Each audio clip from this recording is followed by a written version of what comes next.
Sevgini ifadə etməyin doğru yolunun nə olduğunu bilmək çətindir. Buna görə də müqəddəs kitab bizə sevgi haqqında xüsusi olaraq öyrədir. Gəl 1. Korinflilərə 13-cü fəsil 4-lə baxaq. Məhəbbət səbirli. Birinci şərt nədir? Xeyirxahdır. Məhəbbət paxıllıq etməz, öyünməz, lovğalanmaz. Səbir çox vacibdir. Lakin bu şeylər bizdə hələ də çatışmır və edilmir. Ona görə də bundan sonra xeyirxahlıq və hikmətə sahib olmaq üçün səy göstərməliyik ki, səbirli ola bilək. Sevgini həyata keçirmək üçün hamımız özünə nəzarət və əzmkarlığa malik olmalıyıq. 4-cü ayəyə bir daha baxaq. Məhəbbət səbirli, xeyirxahdır.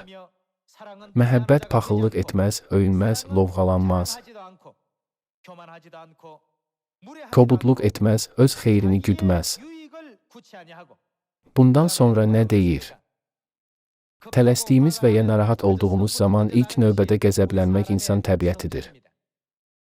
Ancaq bir-birimizlə sevgi ilə birləşmək, bir-birimizə sevgi ilə bağlı olmaq üçün bu gündən etibarən bu təlimləri həyata keçirməliyik.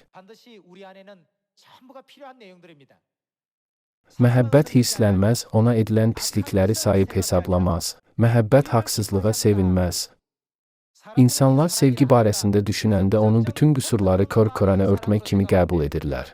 Halbuki bu, pisliyə aid deyil. Burada aydın şəkildə deyilir ki, məhəbbət heç vaxt pislikdən zövq almaz və ona dözməz.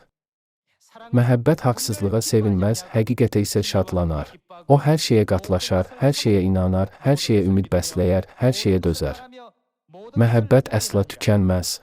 Amma peyğəmbərliklər sona çatacaq, dillər ənamı da qurtaracaq, bilik də aradan qalxacaq. Müqəddəs kitabda deyilir ki, hər şey bir anda dayanacaq. Yazılıb ki, peyğəmbərliklər, dillər və biliklər yoxa çıxacaq, bəs sevgi? Müqəddəs kitab bizə sevginin sonsuz olduğunu öyrədir. Bu həyatdan gələcək həyata sevgi əbədidir, heç vaxt tükənmir. İndiyədək sevginin prinsiplərini öyrənmişik. Məhəbbət səbirli, xeyirxahdır. Məhəbbət paxıllıq etməz, öyünməz, lovğalanmaz. Kobudluq etməz, öz xeyrini güdməz, hirslənməz, ona edilən pislikləri sayıb hesablamaz. Məhəbbət haqsızlığa sevinməz, həqiqətə isə şadlanar. O hər şeyə inanar, hər şeyə ümid bəsləyər. Məhəbbət hər şeyin həqiqətə uyğun tamamlanmasına ümid edir. Müqəddəs kitab belə nəticəyə gəlir ki, bu sevginin əsasıdır.